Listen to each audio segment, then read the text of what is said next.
Many of you in the room who are aware of the IPSP, our integrated plan, are probably wondering whatever happened to it. It's a good question, and I can't get off a podium without somebody asking the question. And I'm always very careful how I answer it when I see Howard and other OEB people in the room.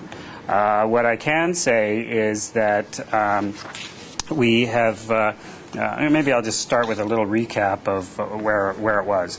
We had submitted a plan back in 2007, and it was by September of 2008, when I joined the OPA, we were well underway at the OEB with the regulatory review of that report, when the minister of the day asked us to have another look at parts of it. And he asked us to have a look at the roles of renewable energy and distributed generation.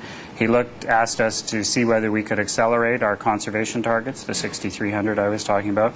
He asked us to look at transmission capacity, particularly in certain parts of the province.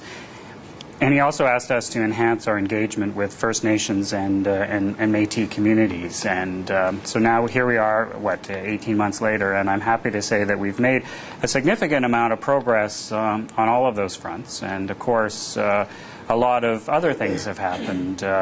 Global economic meltdown being a good example of how things can change quite dramatically.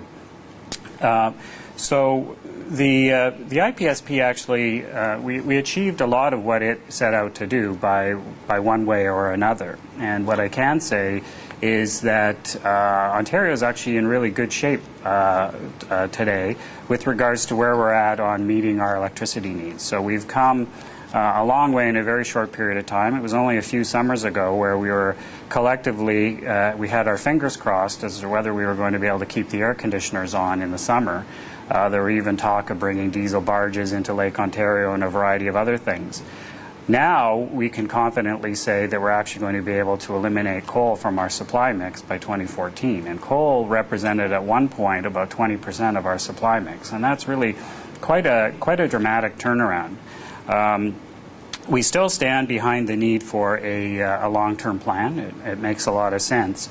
And the focus for the way forward is actually going to be on that period now beyond 2014. We've got some breathing room, and we have to start taking decisions now because there are lead times.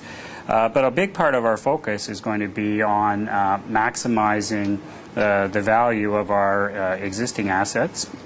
So that will include things like refurbishing nuclear units, for example. After the 2014 period, a lot of our renewables supply that we're looking at right now is going to actually be in service. And we're going to be facing some interesting new issues, including electrification of transit, the coming of electric vehicles and the like. And of course, we're going to have to see just how well the economy here in Ontario has come back and in what form. So we were about to go in to see Minister Smitherman with our update on the IPSP when he made his announcement about leaving. And then Minister Phillips was an interim minister, and so we basically awaited the new minister, and we've started the process with him now. I can certainly say that he agrees about the need for a long-term plan, and so far what we've been doing is focusing on content. And we'll discuss the form or the process for reviewing a plan, whatever form it ultimately takes.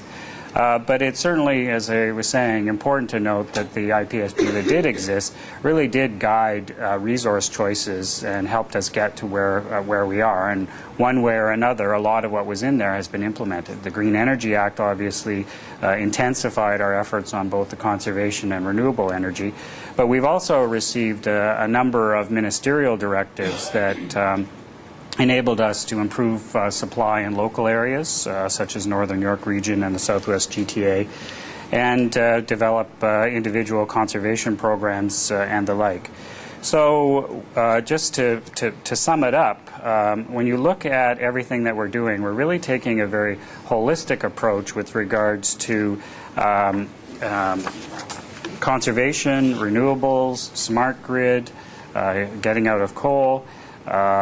We've been working very closely with Hydro One, with ISO, and with the OEB where appropriate.